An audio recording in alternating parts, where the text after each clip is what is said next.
Welcome to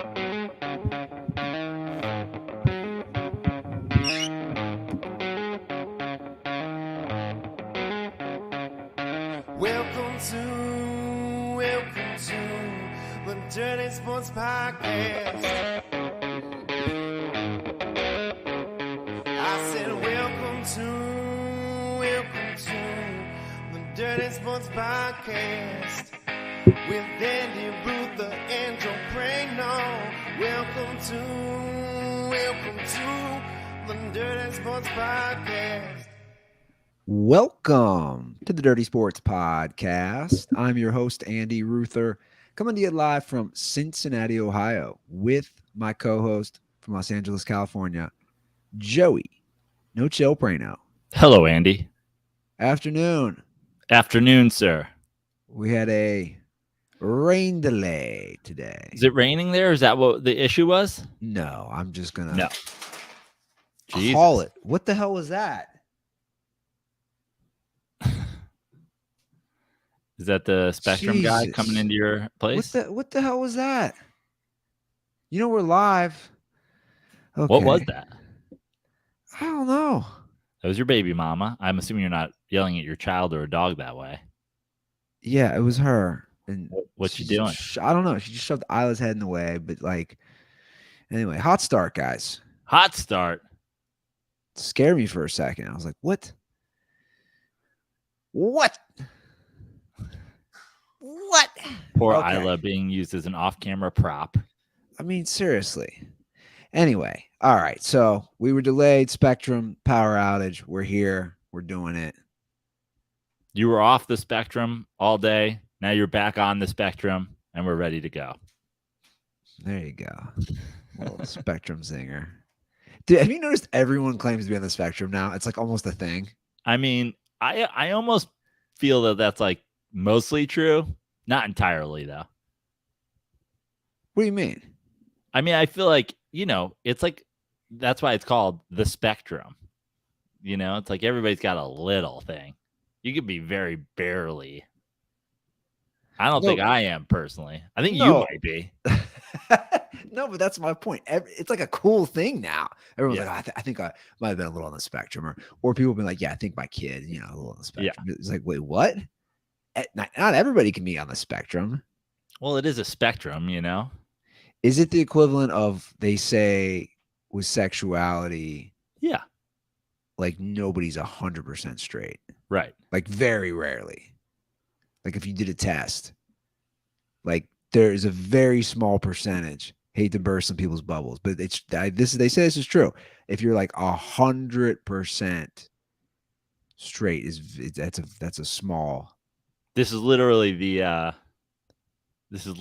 premise of one of my new jokes. Oh, it is? Yeah. Well, you won't reveal that. You should reveal that.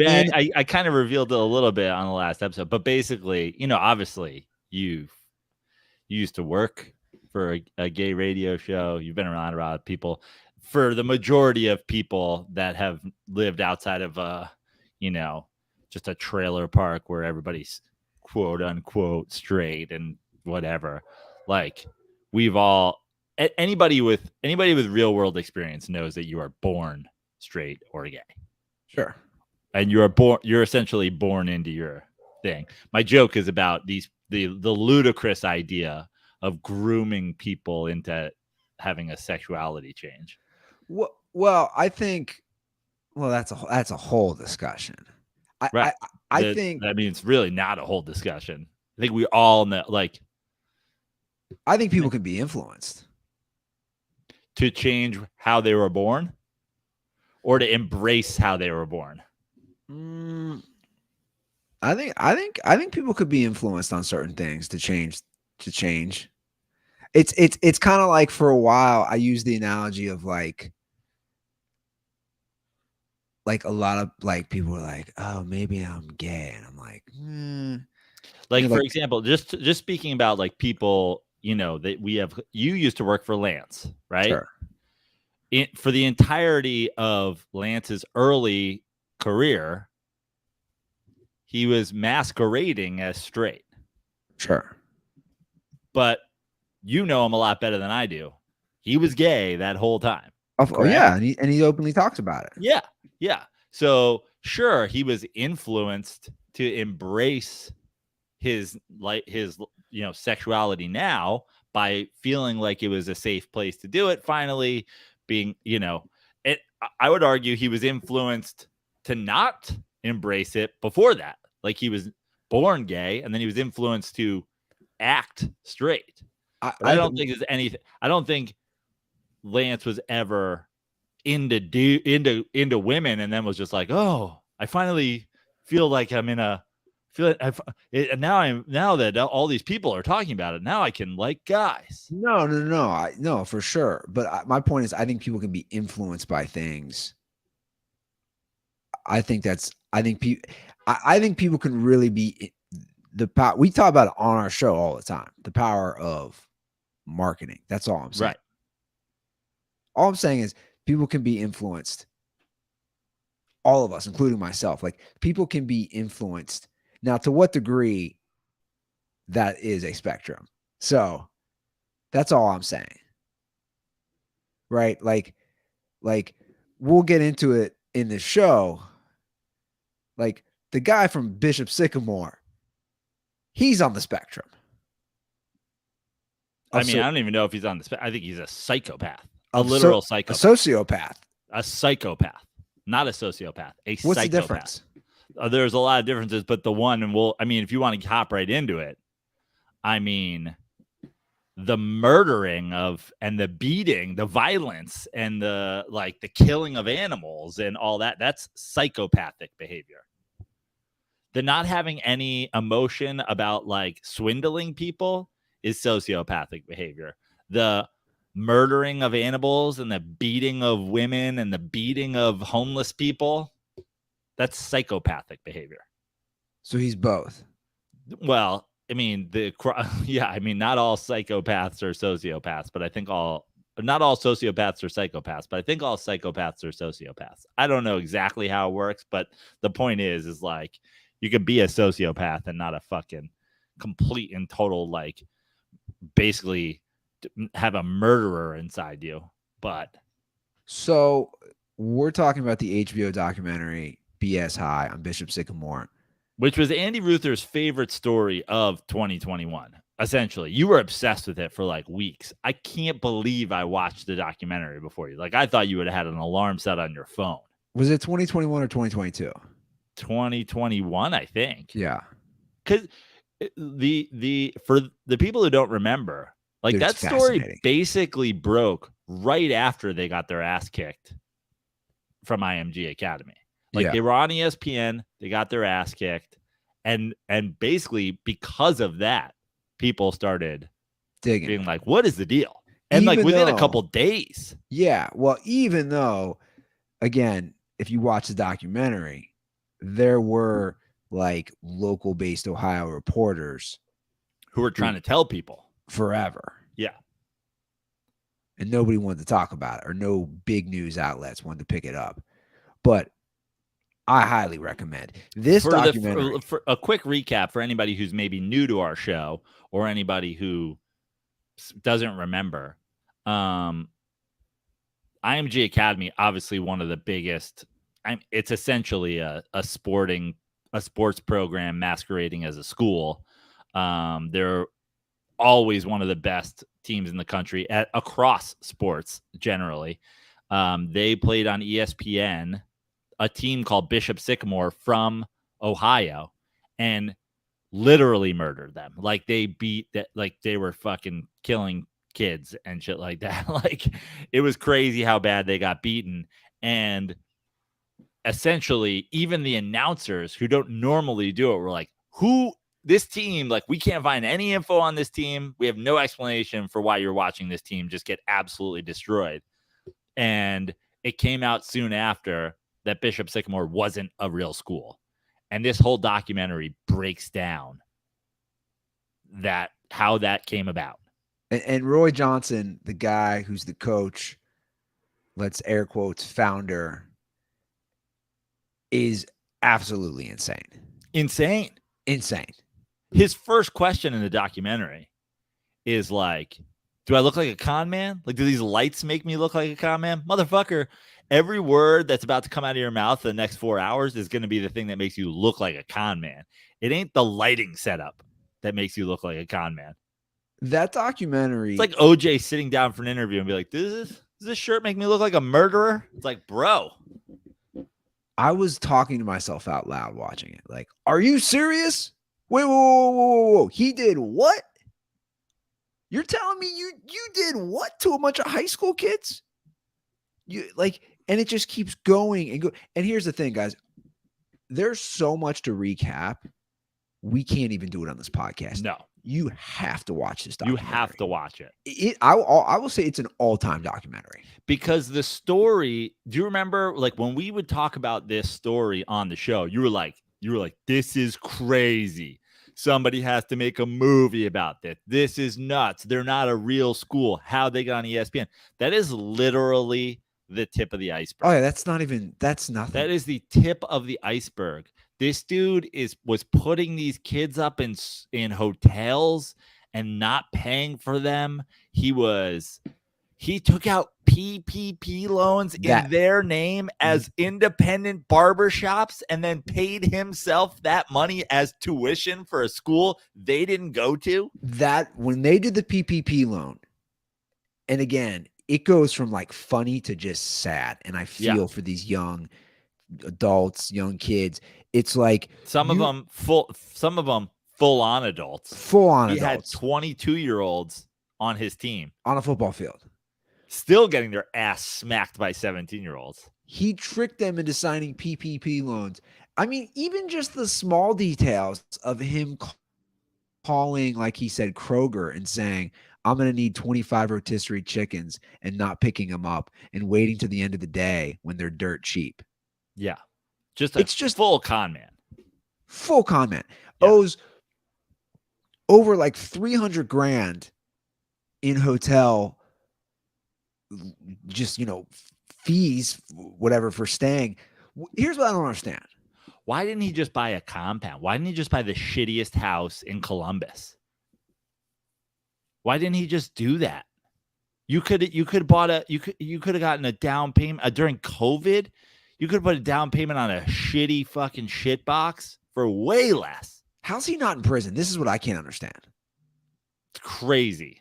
Like, he's on record now on HBO. How is he? I bet you he is going to go to prison. That's what I'm thinking. I think because of the documentary. He loves the fame. He loves the light. Loves it. So this quick clip shows that. Roy Johnson is insane. This clip shows just how much he loves the spotlight. Get our ass kicked. They plaster me all over there, call me all types of names. The New York Times writes a story about me, calling me crazy, calling me this. I'm a con artist, all that. We still win. You know why? Because that gang got me on the phone with Michael Strahan, and now I'm talking to you. I love it when a plan comes together.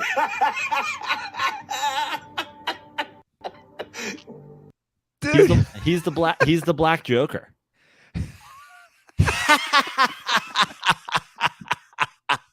At the end, he should be in Arkham Asylum. Oh yeah, he is 100%. He is one of the most psychopathic.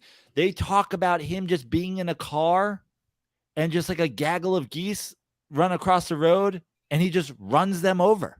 He just is like, yeah, I killed 5 geese. And they're like, what? Like, what are you talking about, dude? Like, you don't even feel bad about it? He's like, nah.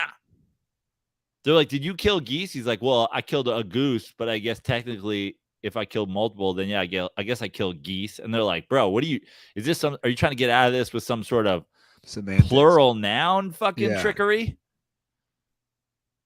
Dude, it's insane.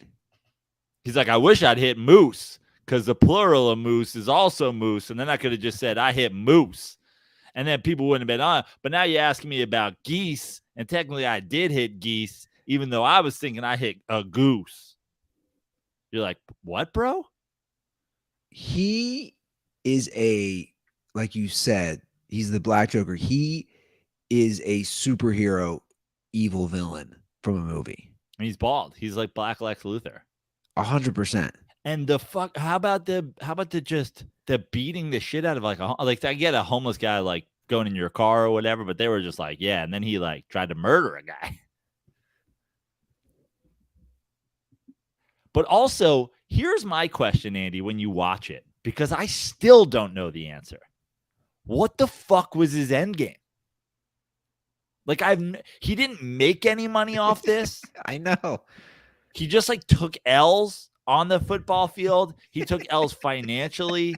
He took L's legally. Like he's not like, is he crazy enough? Like, so I don't know if just wanted the spotlight, man. IMG just sold to like a private equity firm for like $1 billion. Yeah. And it's in billions of dollars. Do you think that was his end game? Like, was that his end game? There's no way a private equity firm or anybody is going to give you money for your like football program when you don't have a school. Well, here's the thing though, man. You say that. Look at Elizabeth Holmes. Dude, was that his end game? She duped not only billionaires, but companies like Walgreens. I mean, that's what I kept thinking of watching this. How, in a way, easy it is. But at least that, like, tech is so wild because, like, she was selling a theoretical thing. Okay. What is he selling? What's your product, dude? Hey, man, what's your deal? And he's like, I coach football. Where do you coach football? At this school. All right. I need some money. For what? Are you building a building? Was he just trying to like get somebody to like, who's going to be you're taking kids from poor families. What would have been smart for him to do? Go find rich kids that went to fucking, the private schools, the Catholic schools in Columbus who thought they were going to go to the next level and ask their parents for tuition to go to some prep school that I think that's what he did. He took advantage of ignorant people, whereas the more educated people he took advantage of ignorant people, but it didn't make him any money. I think that was his goal, to be like another IMG Academy. That's an insane goal when you don't have anything. Nothing. You don't have a school. You didn't set up a fake school. Dude should have bought a cheap ass building that was condemned and masqueraded as a school. Dude, when they said, if you're going to be a psychopath like this, be better at paperwork, bro. I just love that the two guys who did the two basically Nick D'Alessandro video guys, worked for 6 months and got paid $60 in gas. Yeah. But that's my thing. You watch this at that's what a worse rate than I pay Jay Sizzle. Yeah. At what point do you just somebody like that? You go, okay, dude, you guys got swindled. Jay Sizzle's like, wait, Ruther pays me. You don't give me shit. I'm like, but it's a corporation. It's an LLC. But like, at what point, do you say, hey, he's not paying me? Right. What I couldn't get over, and I'm sure you caught this, and I'm like, I can't wait for Prano to talk about this, is that he interned under Belichick. Unreal. I mean, it's amazing. I mean, not in New England, by the way. Not in New England. For the Jets. For the Jets. Like, under Belichick and he would never would have gotten in the door in fucking the Patriots facility. The Jets are like, this guy wants to work for us. Let's give him a job. I'm surprised he didn't end up the defensive coordinator for the Jets. Dude, the thought of these kids, and this was a funny part, and a lot of it's very depressing, but the part that they were talking about, what kind of coach was he, and that they literally would just go on the field with no plays. They went with the Madden playbook. The Madden playbook. So for me, I love this documentary so much since I'm from Ohio and I know a lot of these schools, a lot of these like powerhouses, and I'm like watching this, and then that game against IMG is where the Hall of Fame's played. I've been up there so many times through high school games, and it's like you see this in real time, and you're thinking, and you're looking at this list of who they played even the year before, and you're like, dude, you were duped by big name schools in Ohio, or big name schools in Ohio were duped by him. Well, then they had the guy, the other swindler, the other star swindler in the thing is the high school scheduling guy. So he's been defending himself. I saw him on Barstool defending himself. He's just, what is with Barstool? Like, not to be a dick again, because I dunk on them every time. Why does Barstool put every criminal that, like, every news story, there's a criminal, and then they're I'd have that guy on our show. I'd want to hear what he had to say. They had the brother of the Blindside guy. Just like every time a story comes out, they'll just jump on like the lowest rung person and be like, "Hey, we're gonna give you some free fucking merch, and we can give you some Zach Bryan tickets. Will you come on our show and just fucking perjure yourself?" I think Roy Johnson went on there too. But basically, I watched a clip of that guy, and he was kind of saying, he was trying to justify it, and he was, to his defense, that's what he was saying. He's like, guys, the documentary, highlights this 1 year. They had like 2 or 3 years, and he's highlighting all these big name Ohio powerhouses, a lot of them like big powerhouse Catholic schools. He's like, they played them. Like, nobody was doing their diligence on this. That was the other thing I didn't understand. I keep going back to it. It's like the sociopathic / psychotic behavior of what's his name? Roy Johnson. Leroy Johnson. It's like, dude, he didn't even see the thought process through. It's like, did you guys win a game in 3 years? Did you win a single fucking game? It's like, maybe book like shitty schools in year one and go undefeated with your 22-year-olds playing linebacker. All he wanted was to be on ESPN, though. It's all he wanted. And for the record, I think it's so lame that ESPN didn't comment. I know they don't want to because they looked like clowns in this whole situation as well. Yeah. But ESPN, and I said this when this all happened, and this is what this guy said on Barstool. He was like, look, ESPN, they were trying to find a date for IMG, this specific date to air a game, and that's where Bishop Sycamore slid in. But it's like, they're doing it on the broadcast. I almost feel like I want to rewatch that full game. I'm sure it's on YouTube. You hear it in the documentary. The announcers are going, we don't have this guy. I don't know who this guy is. Right. They're sharing helmets. Yeah. It's crazy. Helmets. Yeah, it's crazy. And what's wild is like, okay, IMG had a hole in their schedule or whatever, but like, how does the Canton fucking Hall of Fame and ESPN, like, no one looked into like this at all? No one. At all. No one. You know what I love? His assistant coach is still wearing. I'm just surprised Alabama doesn't have them as a week one opponent. All the SEC teams, the college football fans love to be like, we can't have a playoff. The regular season doesn't matter. Meanwhile, New Jersey Institute of Technology is they're playing the first 11 games of their schedule is an SEC schedule because these guys love a tune-up game. I just love that his assistant coach is still wearing Bishop Sycamore gear in the documentary. I know. And how about this? How about that guy's insane too. How about the assistant coach watching the video of the one kid being like, dude, ruined my life.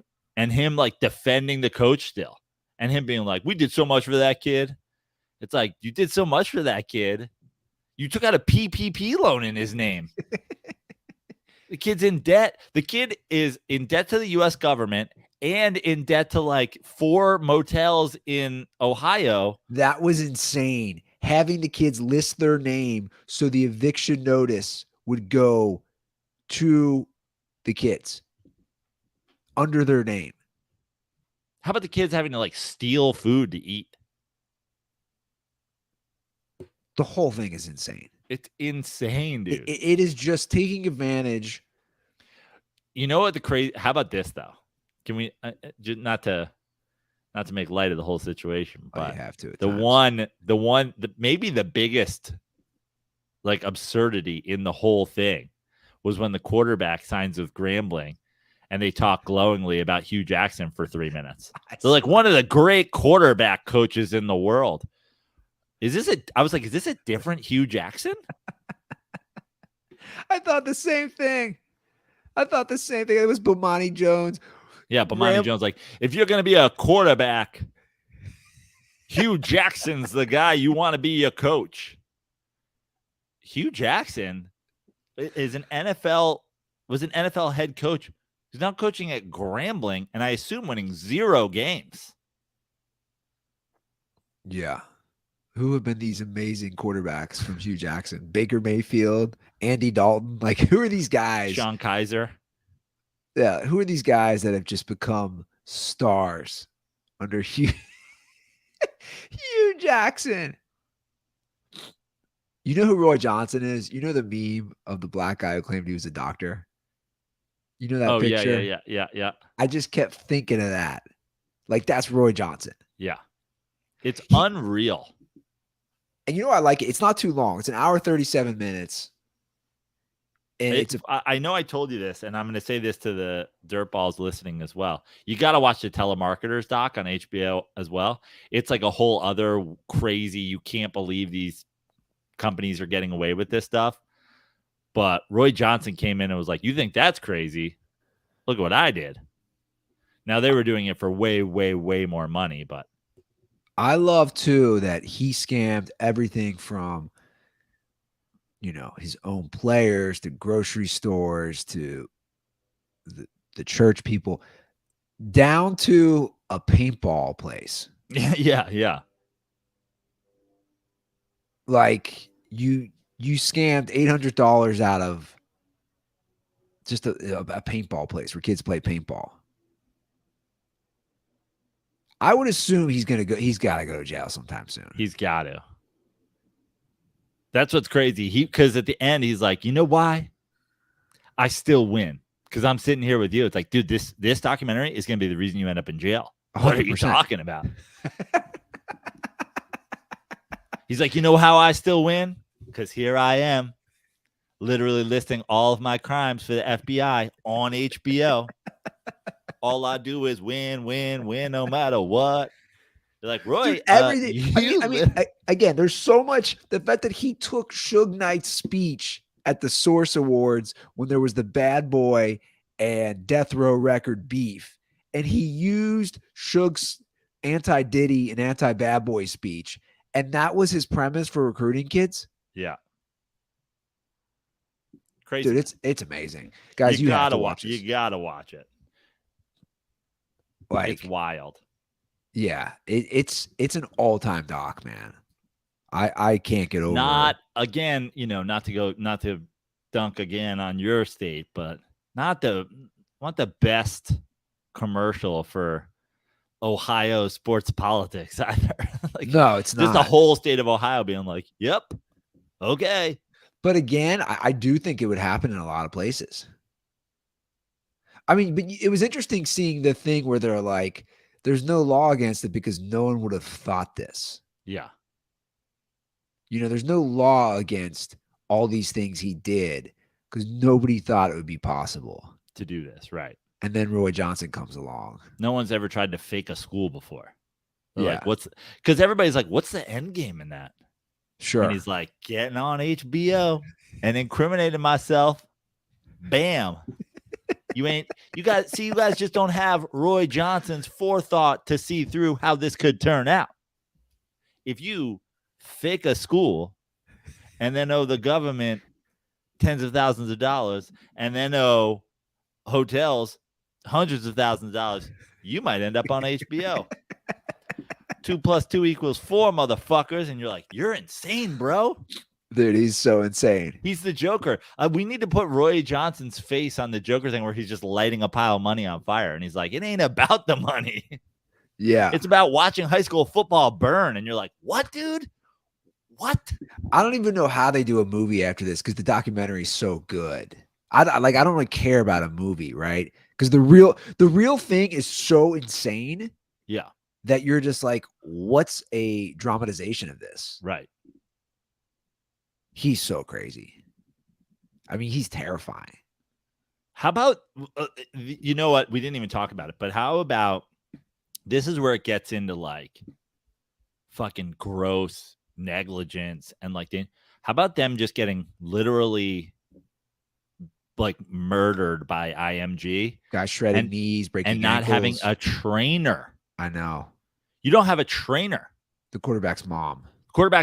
Who is not a medical professional. No. It's not like she was like, it's not like she's a doctor and was just like, oh yeah, I can handle it. She's not a nurse. No. She's just a lady. She's literally the person who brings the orange slices to the practice. Yeah. And they're like, you want to be our trainer. And from her interviews, I'm not even sure she was bringing orange slices, to be totally honest with you. Oh, that was insane. Yeah. But you're right. That's guys like tearing ACLs and stuff like that. And just like them being like, oh, we don't have somebody to like look at these kids. But also that the game would continue. Yeah. Right? They were up 37-0 at halftime. Like, what are you doing there? Call the game, man. Like, they're lucky somebody didn't die. Yeah. Straight up. It's insane. You guys have to watch it. It's one of the craziest documentaries. You couldn't make this stuff up. It's just layers upon layers with this guy. I mean, I just don't even know what to say. It's one of those things that you see it and you still keep thinking about it. Because you're like, did this happen? Anyway, that's pretty in-depth, but also Barstool will have the mechanic who fixed the guy's car after he hit the geese on tomorrow to talk about it. He didn't charge Roy. They should bring the lawyer on. The lawyer was hilarious looking. Actually, I did get a text from Yoshi. He's going to visit the fake school where they had listed as the address. Yeah. He's going to make his yearly Ohio trip to see that. Yoshi's going to visit the spot where the geese were hit. Unbelievable. He's like, I'm going to Columbus anyway because I got to go see John Wayne Gacy's preschool. So I figured I'd stop by. Too funny. Well, football starts next week, man. All this football talk. I know. It's insane. It's absolutely insane. I got something for you though. Okay. That I want to do for this football talk real quick. We'll talk some other football stuff, but you had this idea, and I want to do it, about discussing each division in the NFL, a rapid fire, overrated, underrated quarterbacks, the starting quarterbacks for each team. But we're going to do it over 4 episodes. Yeah, we'll do each conference, each division in each conference, and their sister division in the other conference. Everybody's favorite game. So many dirtballs have reached out to me. I love it when you do overrated, underrated, and I'm like, what better? We talk quarterbacks so much on this show. Why not just go through all? Now we know everybody's starting quarterback. Why don't we go overrated, underrated, every starting quarterback in the NFL? Let's do it. Okay. And which divisions are we starting with? Let's start with the East. Okay. So the AFC and NFC East. So we'll start with those teams on today's version of overrated, underrated quarterback edition. Let's do the AFC East. Okay. You want to start it off? Sure. Tua in Miami. Overrated, underrated.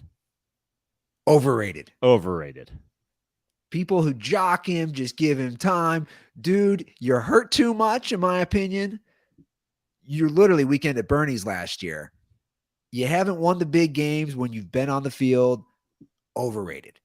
100% agree. Josh Allen. I'm going overrated at this point. Okay. I'm going overrated. People act like Josh Allen every year is like, you know, the Patrick. It's like Patrick Mahomes, Burrow, Josh Allen, and you're like, that's You guys are jumping him up into the fray a little quickly. I know he got to one. I mean, did he get to an AFC Championship game? Yeah. No? I think he got to one. Yeah. So I'm going overrated at this point. Okay. I think underrated originally, properly rated for a minute, now overrated.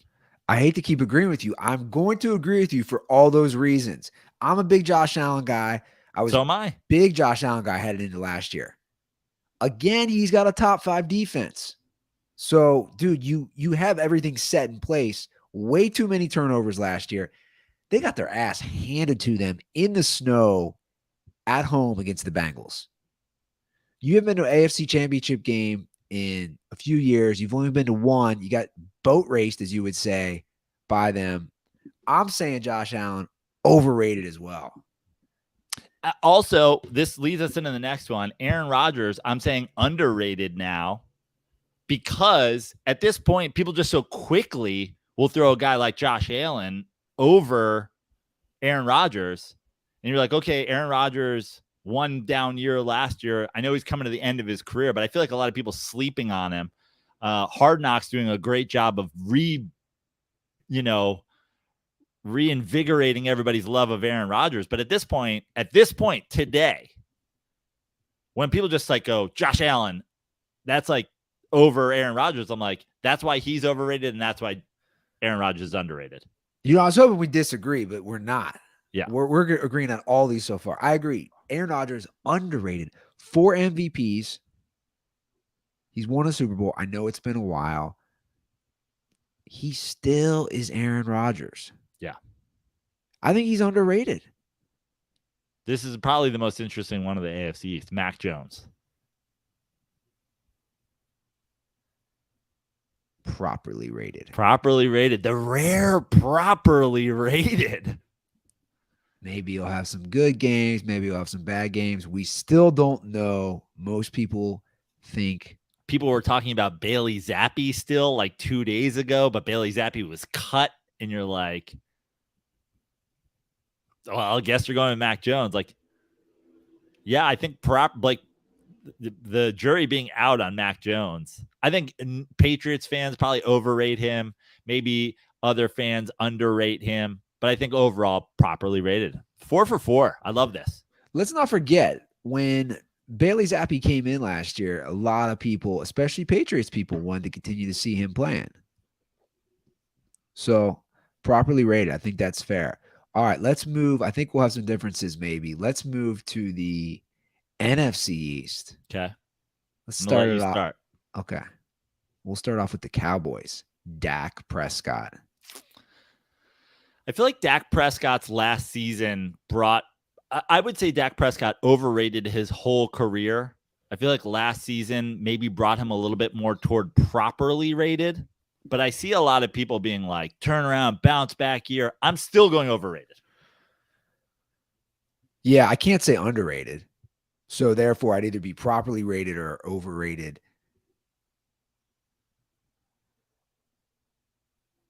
I think I still think people give him, okay, I'm going to say overrated as well, because I see certain things from analysts, especially former players. Oh, he scrutinized too much. And you'll see a side-by-side with Dak and somebody else. You haven't done anything, man. He threw 2 picks every game after his injury last year. Literally, I think every game. And he's had talent around him. Great talent around him. I believe he's won 2 playoff games. Never been to an NFC Championship game. Dak Prescott, overrated. Okay.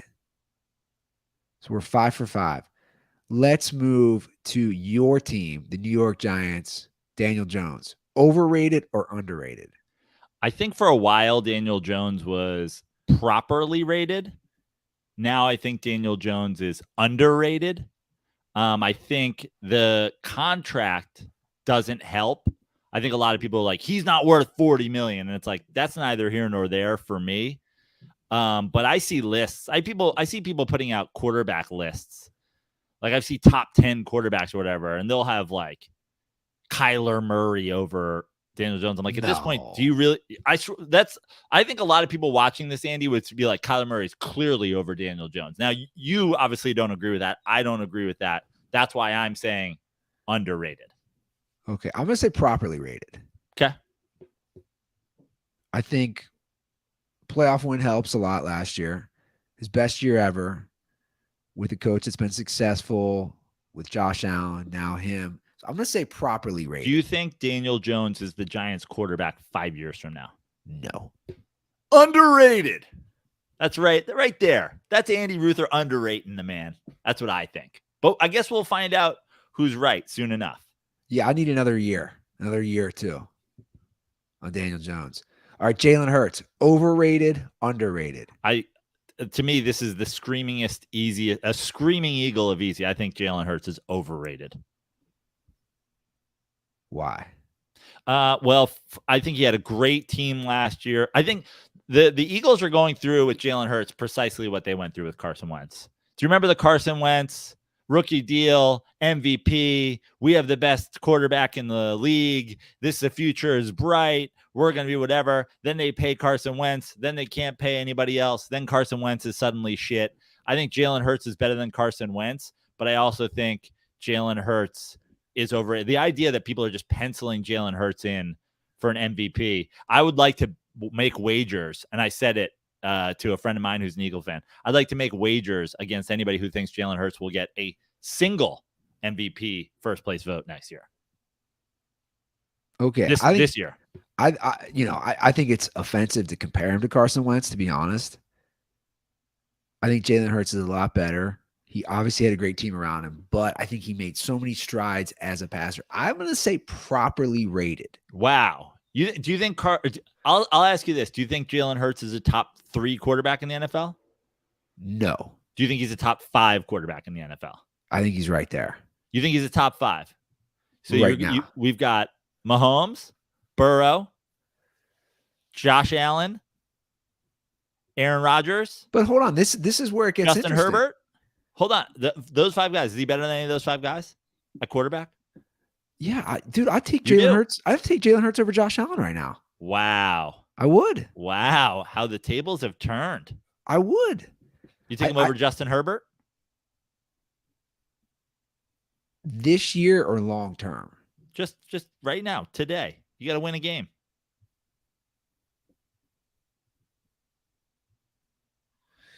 It's a tough question. I think a lot of people have Jalen Hurts as like a top 3 quarterback in the NFL. I don't have him better than any of those 5 guys. Personally, that's why I think he's overrated. Okay, so I'm going to say properly rated. Okay. All right, and the last one, Sam Howell. Oh, is that his first name? I knew his name was Howell. I'm going to say properly rated because I didn't know his first name. I think Ron Rivera overrates him, but I think the rest of us properly rate him. I'm going to say NA, not applicable. Who are you? What? Andy, that's not part of the game. There's 3 choices in overrated, underrated, and the rare properly rated. I'll also say properly rated because I don't know anything about him. There you go. So we only disagreed, I think, on Hurts and Daniel Jones. Yeah. So got me turned for NFL, man. It's got me turned to do this next episode with the North. Yeah. Or the West. Ooh, that'll be fun. I think next time we do this, you need to be drinking a cold Miller Lite because football and Miller Lite, they go together. Do you want to hear what probably the saddest fact of the whole day is, Andy? What's that? I'm out at Miller Lites. Oh, boy. This hasn't happened to me a lot in the last couple of years. Our good friends at Miller Lite send us some Miller Lites. I'm always going. I always keep myself stockpiled. I drank my last Miller Lite last night, and when I poured it, I was like, oh, do I go out and get some more right now? And I didn't. And now I sit here today with your delay. It's the afternoon. I'd love to have a cold Miller Lite. Well, look. Sad state of affairs because it's the original light beer. It's the GOAT. Well, the good news is you have a week until the season starts. So you got time to get your Miller Lite. Have a few of those sitting side by side as you watch kickoff next Thursday, which then obviously will continue into Sunday and Monday. And Miller Lite's going to be in your hand for all 17 weeks of the regular season, postseason, dirt balls, it should be in your hands. Pro Bowl week, Super Bowl week, spring training, baseball starts, NBA season, NBA playoffs, and then we're back again. I'll say this about Miller Lite: underrated. You know why, Andy? Agreed. Not every single human being on earth, unfortunately, thinks it's the GOAT beer, and that's why it's underrated, because it is the GOAT beer. So make it Miller time all season long. Get Miller Lite delivered right to your door. Visit MillerLite.com/dirty sports, or you can find it pretty much anywhere that sells beer. Celebrate responsibly. Miller Brewing Company, Milwaukee, Wisconsin. 96 calories and 3.2 carbs per 12 ounces. Do you hear him snoring? The dog? Yeah. No. Dear God. I mean, what is my life now? What happened? The days of just the peace and tranquility of homeless people yelling out there in the podcast.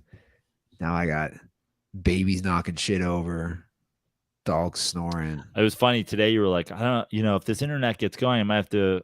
They're working on the deck. I was like, do you remember we would just like do the podcast from your place, and there would be like full on like blowers and trees going down, cars on fire, and we're just like, oh, just shut the window. Yeah, I've turned into a pussy. I mean, I'd be like, Nick, shut the window. He's like, somebody's getting murdered out there. Just shut the window. Do you guys like want to do something about it? Yeah, we want you to shut the window. I had a flashback the other day. I was laughing when my neighbor down the hall, Dr. Margaret, she'd get mad about the leaf blowers. Yeah, remember Dr. Margaret? And you know what she complained to me one time? She's like, it's so loud. And you know what she said? She goes, and it's terrible for the environment, and it's so loud. And I was like, do you know where you live? Yeah.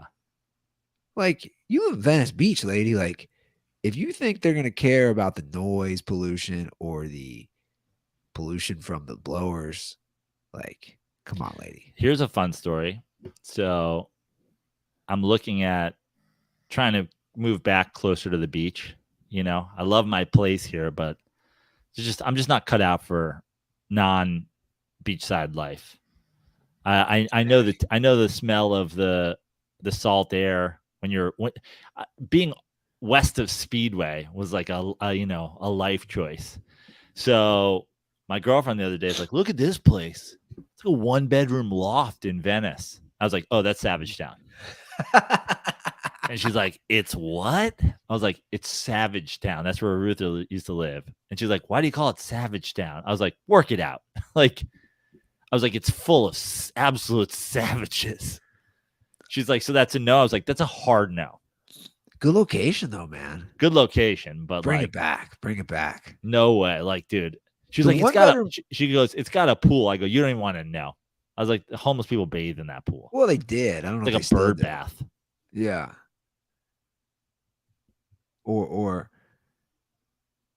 teenage girls get naked and I have to come out dressed as a sheriff and say, get out of here. Yeah. Get off my lawn. I was like, we absolutely will not be moving to Savage Town. I think you have to now. You have to move to Savage Town. That'd be hilarious. Some of those lofts you can see, the poolside ones, you can see the ocean. Yeah, I mean, those lofts look really nice. The lofts are bomb, man. Yeah. Yeah, but you're also... Dude, you move in. Can you imagine? You and the mayor reunite. That's funny. Oh, making your way back to Venice, eh? Not probably not, but I've always got my eyes on the good people of Venice. I do miss it. It's great. I want to follow up on something. We have to follow up on this Floyd Mayweather being illiterate discussion. Because I love that we're doing. This is a story from like 2014 or something like that. We're finally getting to the bottom of it. No, I know it's an old story, but I had a lot of DMs from dirtballs just cracking up. Yeah, it's that didn't know. No, they didn't know this was a combo. It was just like they're like, this is so funny, and then somebody sent me the Breakfast Club clip, which neither of us had heard. Correct. Correct. This is where it gets hilarious. And I'm going to do another scenario again after we play the clip, because I think it'd be worth a good discussion. Anyway, again, like Joe said, this stuff's like 10 years old. 50 Cent claiming that Floyd Mayweather couldn't read. So Dirtball sent me this clip from the Breakfast Club, and it's pretty hilarious. And it proves that Floyd Mayweather legit, as of 10 years ago, maybe he can now, could not read. I don't think Floyd Mayweather got hooked on phonics last. There's absolutely no reason for it. I agree. So this is the clip. I'm going to play. We'll stop at certain points, and it's pretty funny. Actually, let me set it up. So, but basically, I'll give an intro to it. Charlemagne the God says, basically, what they have is what are they called?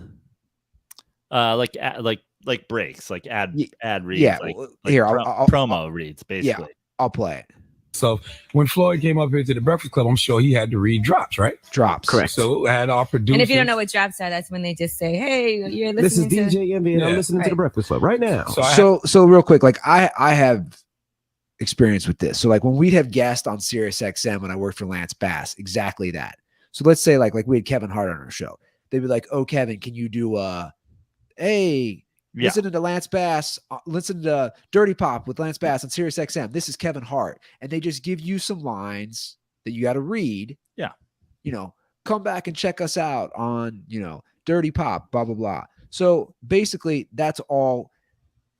The premise is, real quick, they have the unedited promos when Floyd Mayweather came on the Breakfast Club. This is fascinating. But Charlemagne reads them first. Had our producers pull up the unedited audio of him reading drops. Now, this is the drop.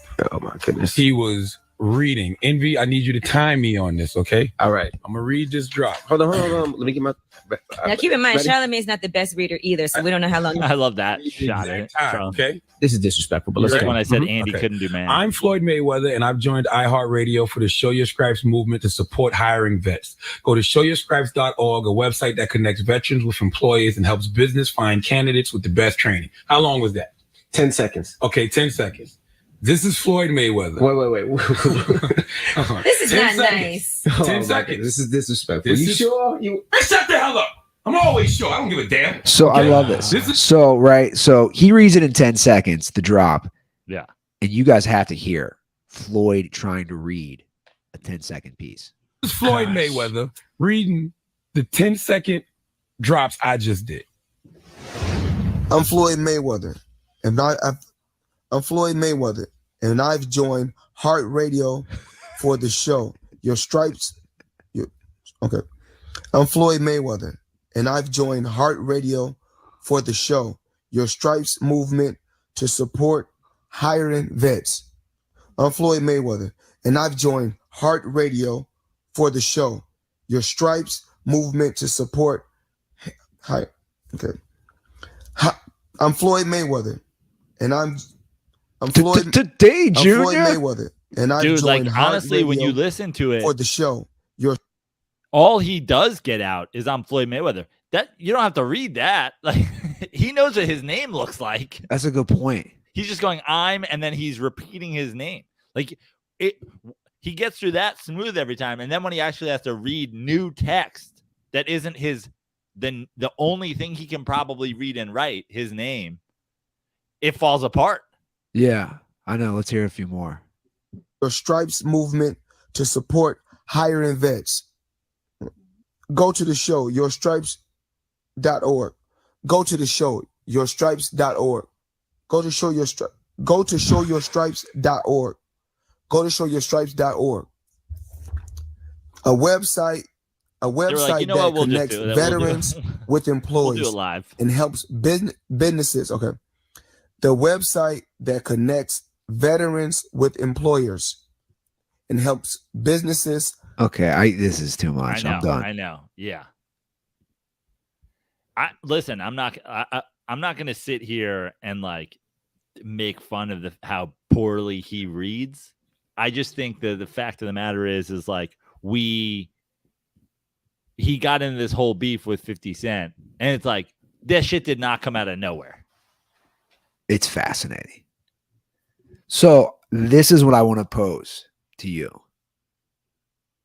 and all the dirtballs. I think this is a great question that we all need to ask ourselves, because I asked myself this after I heard this and I realized, wow, he legit can't read, and it is sad. So I'll pose this. As someone who likes to read, you're also someone who likes to read, right? Our background is kind of reading and writing. So here it is. Would you be illiterate and never able to read in your entire life, unable to read in your entire life, if you could have Floyd Mayweather's money? 100% yes. So you never are able to read in your entire life. I understood the question. You take Floyd Mayweather's money. You Yes. didn't hesitate. No. In fact, I'm 100% no. Wow.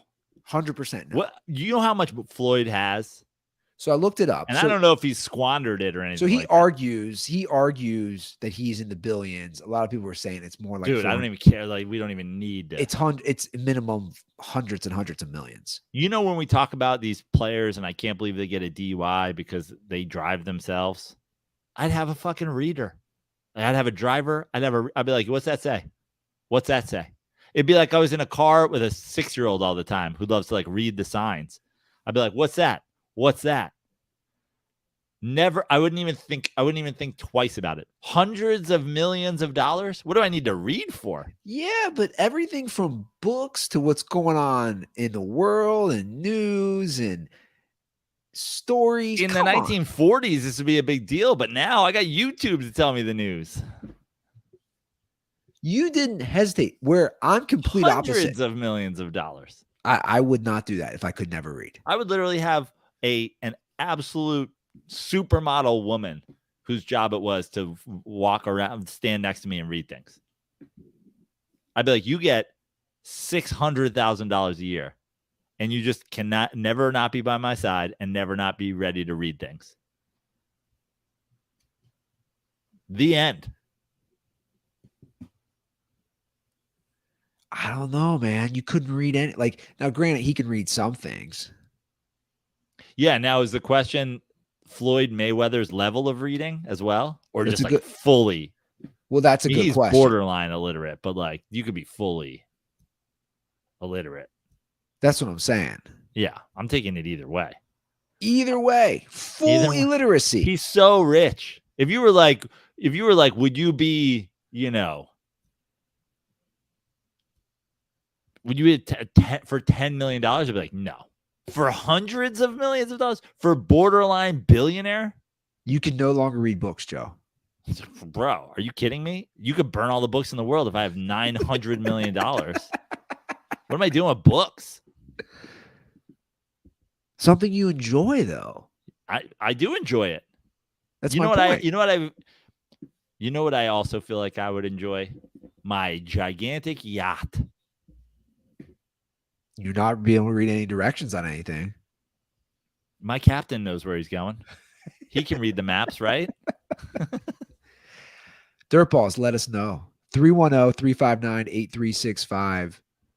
Would you choose the money over the illiteracy, or, hey, man, I just want to be able to read? What's crazy to me is, Floyd's always at like a basketball game, sitting front row. Does he just like look up at the scoreboard where they have like everybody's name and their rebounds and stuff like that? He just like, it's just hieroglyphics. Yeah, it's like me looking at Mandarin or something. Yeah, he just like doesn't know what's up there. I mean, I'm assuming he knows he is Floyd Money Mayweather. He probably knows the scoreboard. He probably knows what numbers are bigger than other numbers. But you're just looking up and you're like, how many points does LeBron have? It's like, I don't know. I don't know which one of those names is LeBron. And I don't know what REB means. I don't know what AST means. I would have loved to have been in that room when they recorded those drops. At what point did somebody throw in the towel? Like, make it stop. It's that puppet gif of the eyes going sideways. Yeah. Because what's crazy is he's not getting mad. He's just stumbling. And that's what makes it more awkward. Yeah. He's not like, okay, we're done with this. He's like, I'm surprised he wasn't like, I'm good. Like, nah. I'm not going to do the Stars and Stripes thing, but I'll be like, can I just be like, thanks for tuning into the Breakfast Club. I'm Floyd Mayweather. They're like, but it's for the vets. And he's like, yeah, I'm good. Because, you know, it's sort of like a DUI test. You know, they say never blow, never do a breathalyzer. That's like a cop will tell you, doesn't matter. Just like refuse a breathalyzer. Like if you're Floyd, if you refuse to do it, people might think you're illiterate. But if you do it, people will know you're illiterate. I wonder how that leaked. I have a feeling that's how 50 Cent knew about it. I mean, think about that. The Breakfast Club, all the rappers. Like, I think somebody called 50. I think some guy who works in the, you know, he's like an intern there. He's running in with tapes. Was this before the 50 Cent thing, though? Them leaking this? Yeah. No, the leak happened after. But I'm saying I think him trying to say it. I think some intern was like, yo, I got to get 50 on the phone. I think I just found out Floyd Mayweather's illiterate. So what's he doing when he goes to restaurants and he looks at the menu? I think he's just walking in and being like, you guys got chicken? You guys got steak? Yeah. Like, you guys got mashed potatoes? You guys got tuna up in here? Okay. And he's like, what are you guys getting? And they're like, yeah, I'm getting the lobster. He's like, yeah, lobster sounds good.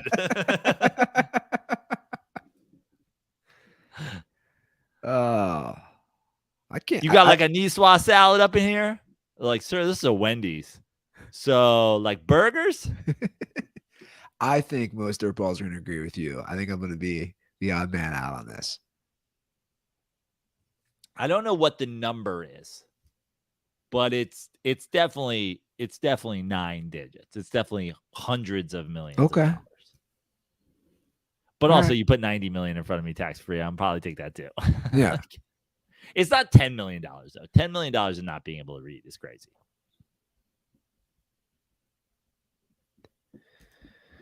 All right, well, let's just keep moving right along here, Joe. We did not discuss the Noah Lyles comments last episode. Yeah. Which, by the way, I just a little tag on that Floyd Mayweather story. If you tune in to the rundown or whatever on Barstool, they have Floyd Mayweather's 3rd grade teacher. She was supposed to be responsible for teaching him to read. She's proudly on there saying that she did not teach him to read. She's also pretty cute, so she is their smoke show of the week. it always starts with, guys, here's the Prano move. It always starts with, I don't want to go there, and then I'm just going to keep going there. That's like your MO. So track star Noah Lyles got a lot of attention this week for what he said. I guess there was some big competition, right? Like, sure, World Championships. Yeah, I don't follow track and field that well, but the comments he made about the NBA, which just pissed off, like players were chiming in left and right.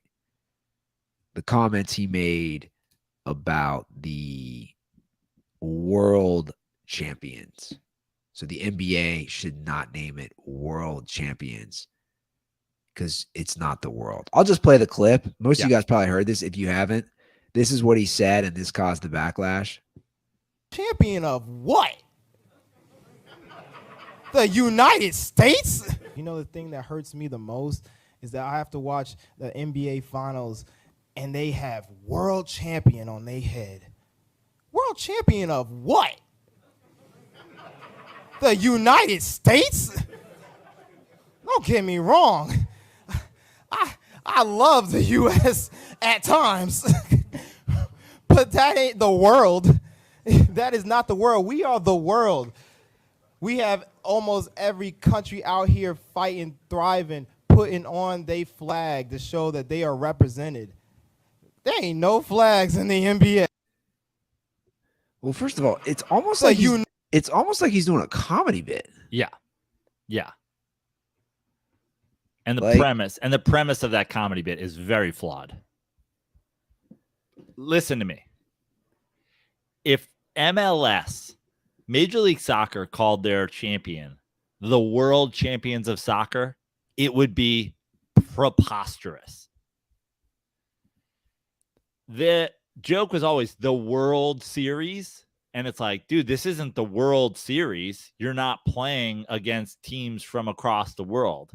And there is an argument that probably at times there have been maybe baseball teams in Japan or wherever that could compete with the world champion, whoever. The NFL, when you say you're the world champs, you are like, that's the best football team in the world. Yeah, Like they don't nobody even really do that. They just say Super Bowl. Right. But I'm saying no one would argue with that.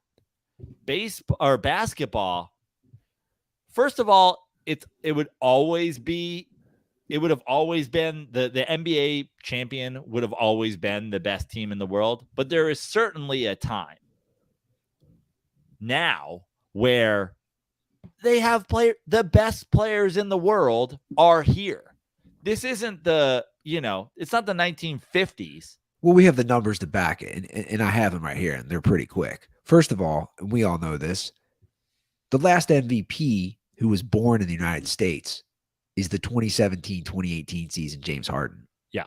So you have not had an American-born MVP for 6 years. And if you go to Defensive Player of the Year, it's also like there was Marcus Smart that year, and I forget who it was this year, but for a minute it was Gobert, and it went like 3 or 4 straight years of European players as well.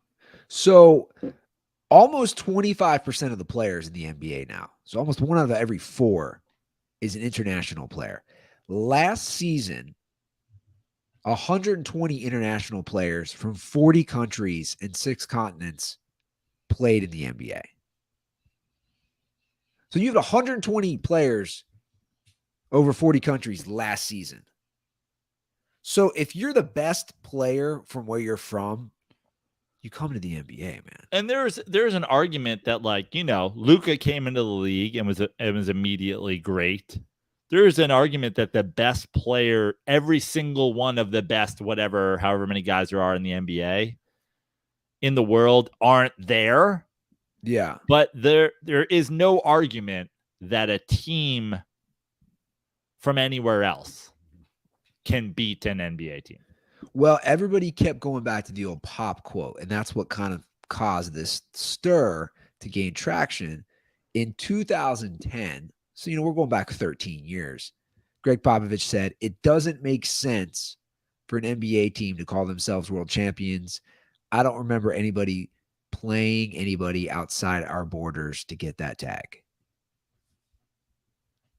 I bet he would change his tune on that. I understand his sentiment, but the bottom line is what does this look like? First of all, the Dallas Mavericks just scheduled a game with a foreign team, almost as if to debunk this whole thing. But what does it look like? I'll tell you one thing. If you take the all-star team from wherever, or you take the best team in the Euro League, they're getting just absolutely smoked. Yeah. By any NBA team. Sure. And any sort of national team, if you say, oh, well, the Spanish national team would beat the Lakers or something like that. First of all, they wouldn't. But also, those guys play in the NBA. They're NBA players. 100%. Yeah. There was a time where this would be true in some sports, this comment, but it's not today in the NBA. I don't think it's true in any of them, to be honest. Well, I mean, it's true in soccer, like I brought up. Oh, right? yeah, soccer. But I'm saying, like you said, even baseball. What percentage?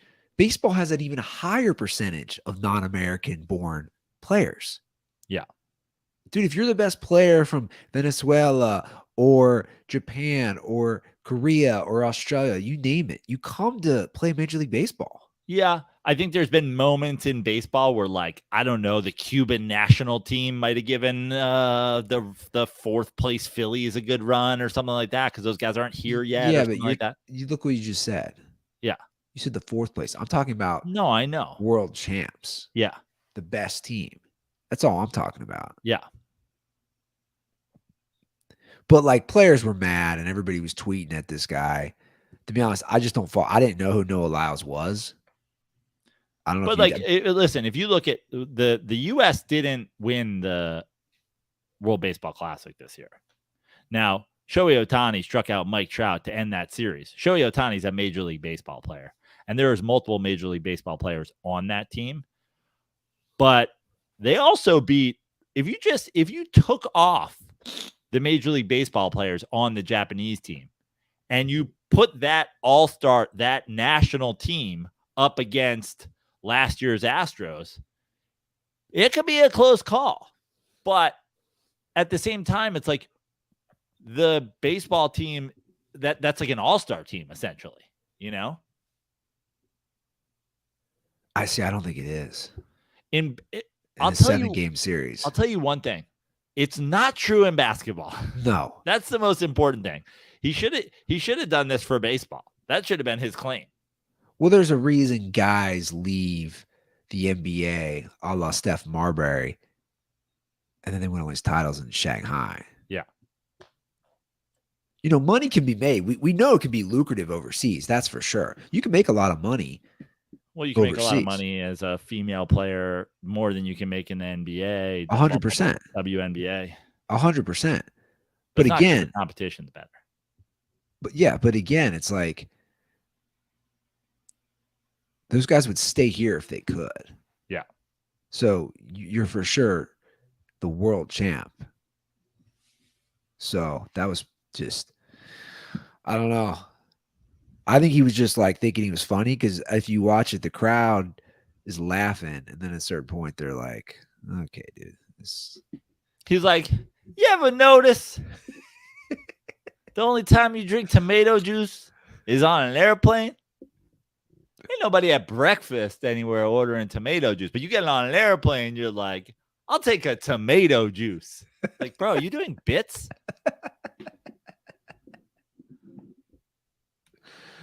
What is it about being 30,000 feet in the air where you're like, I need some tomatoes? He was doing bits. It's like that guy who's always like, I can be a comedian. You know, people say that all the time. I can do it. I got a bit for you. I got a skit for you. I love when people say that. You have a skit? Yeah, what does that mean? Am I 3 12-year-old girls about to perform in my parents' basement? It's not a skit, bro. I got a skit for you, dude. Oh, you're gonna talk about. You're gonna love this. Yeah, this would be a great bit to talk about. Yeah, you're gonna put this. You're gonna put this in your skit, aren't you? No, definitely not. I can assure you, I'm not. No, sir. never, ever. I actually told somebody that the other day. I forget who did I tell it there. They're like, "Oh, this would be great for a con." I go, "No, it wouldn't. It just wouldn't." Oh, you're being mean. No, I'm not being mean. It's just no one would laugh. I know when something has potential to be funny and when something has zero potential. This has zero potential to be funny.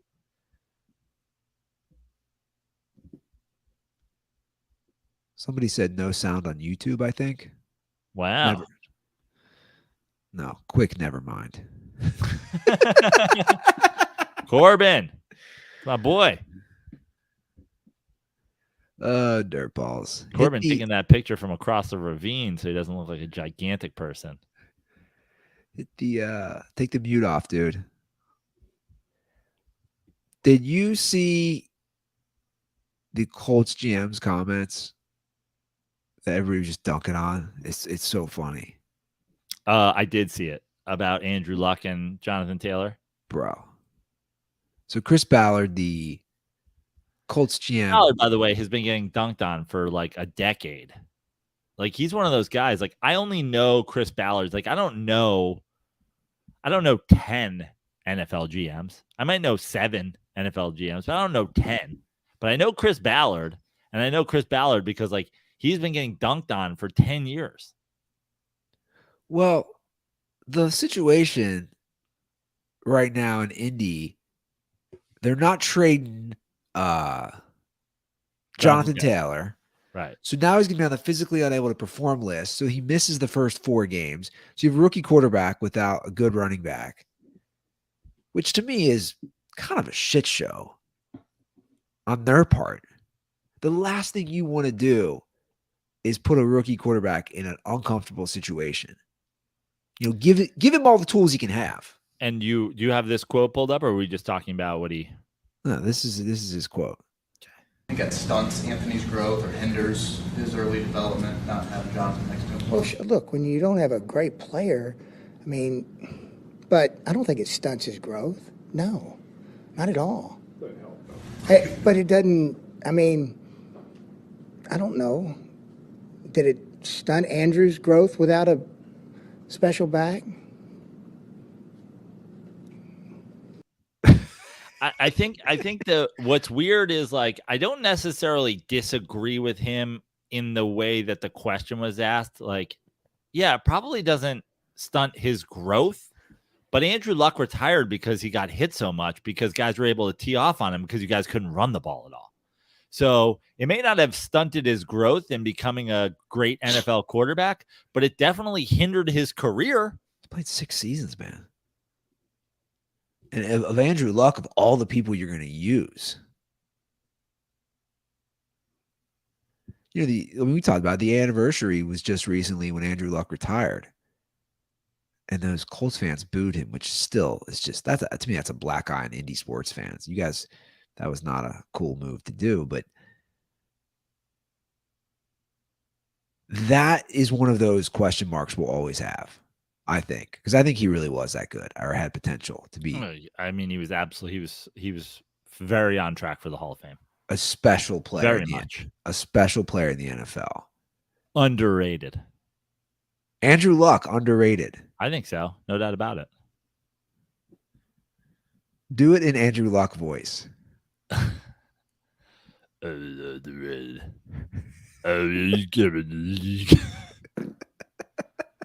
I like how your Luck is. It's just it's very Sylvester. Just like an ogre. Yeah. I haven't heard Luck in a while. Luck was one that I used to have a good handle on because I would hear him talk. Can you imagine him being your, like, I know he's got young kids, and I think of like me talking to my daughter at night. Can you imagine being like a young kid and your dad, "Oh, my radio boss." Like, that's terrifying. Can you imagine just the conversations he has at his house with his wife? Because you shave my neck hair. Remember, Andrew Luck always had like "nobody loves me" neck hair. Like, get your wife to get you. We still do Manscaped sponsorships. Get your wife to get the Manscaped clippers out on your neck hair.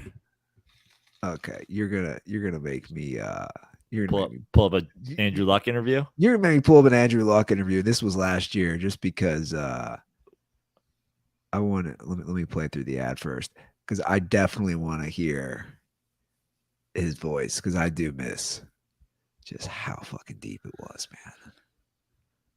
He just sounded like, and the irony is he sounds like such an idiot, but he's so smart too. Yeah. All right, so this is Andrew Luck. Andrew Luck is now a member of the College Football Hall of Fame. Luck reunited, by the way, with RG3. Here we are, right? 2011 Heisman voting 1-2, and then we reversed it a few months later in the NFL draft 1-2. Congratulations, my man. It's got to feel great. Also, you're walking into this building again. Since you're okay.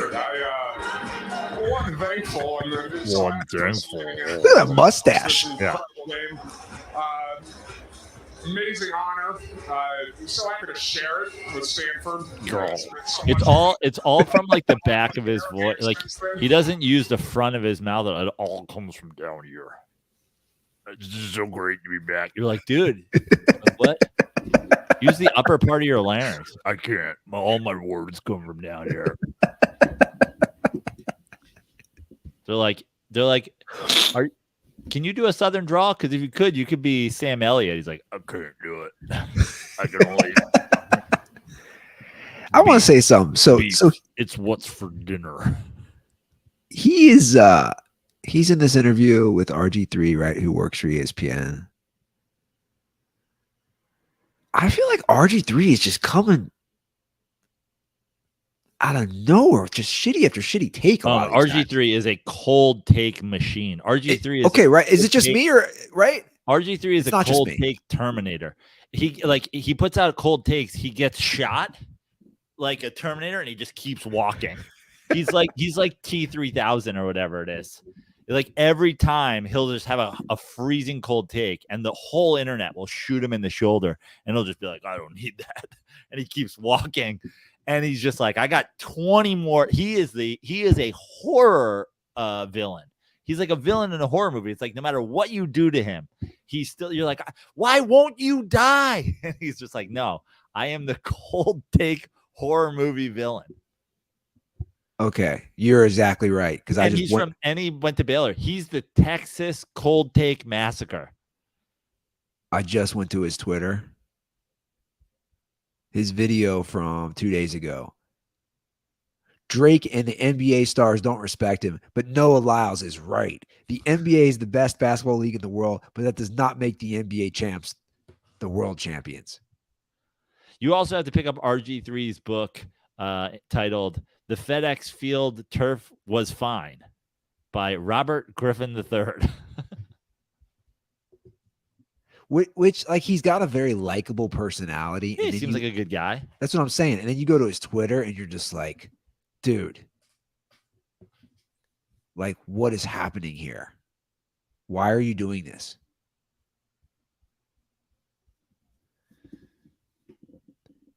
Look at those two guys. Look where those guys are at. Yeah. Andrew Luck, RG3. I mean, never would have thought that. If it weren't for Jameis and Marcus Mariota, that would be a 1-2 disaster like none other. Was that a 1-2 draft class? They were 1-2 in the draft, weren't they? And weren't both those guys 1-2 in the draft? Pretty sure they were. I mean, the guy just said it. He's like, you're 1-2 in the Heisman, and then you're 1-2. The guy literally just gave you that answer. 2012. Man, there was some major bust in that draft. Jesus. It was. Oh, here's a crazy one for you. Here's a crazy one. Who would have thought Andrew Luck taking 1, RG3 taking 2, Ryan Tannehill taking 8, that Ryan Tannehill would last longer than both of them? Yeah. A converted wide receiver to quarterback. Interesting. Well, Joe, Ryan Tannehill was taking 8 at the Dolphins to be a quarterback, right? Yeah. He converted. He played quarterback at wherever. At A&M, but he started as a wide receiver. Yeah. It's just, that's one of those, like, you never know how things are going to play out. And I just want to do one last thing on it. I know we've talked about it. And Tannehill looks such a bust early, too. I know. That brings my point that I want to say of, like, you never know. And if I see one more fucking thing, now I'm just annoyed about the Niners. If I see one more thing about the Niners and Trey Lance and how, dude, you guys are acting literally like, and RG3 was one of them. People are acting like the Niners drafted fucking, I don't know, the corpse of Jim Thorpe or something. Like, yeah. Can we get over this thing? And also Shanahan, he's done pretty well as a coach, for the record. Yeah. He's done pretty well. Oh, if it, like, I don't know. I had to get out because I keep seeing things still.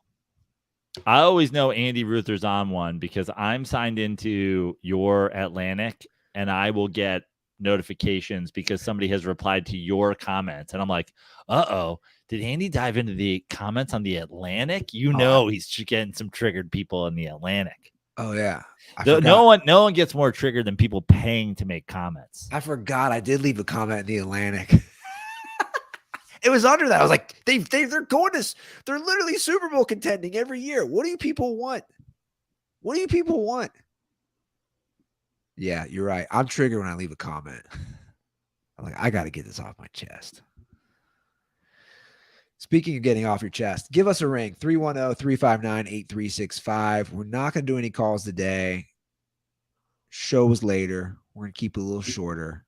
But the good news is football starts next week, guys.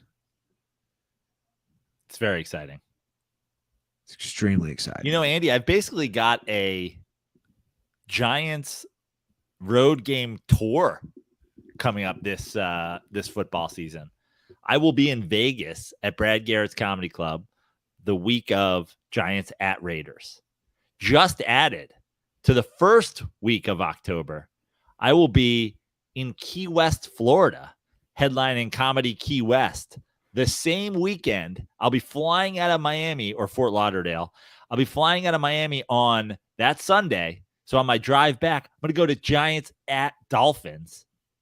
Then, of course, we have Giants at Saints in December for the 1000th episode of the Dirty Sports Podcast. It's basically a Giants road game tour. So come out and see a show. Well, you definitely got to come to New Orleans. Yeah.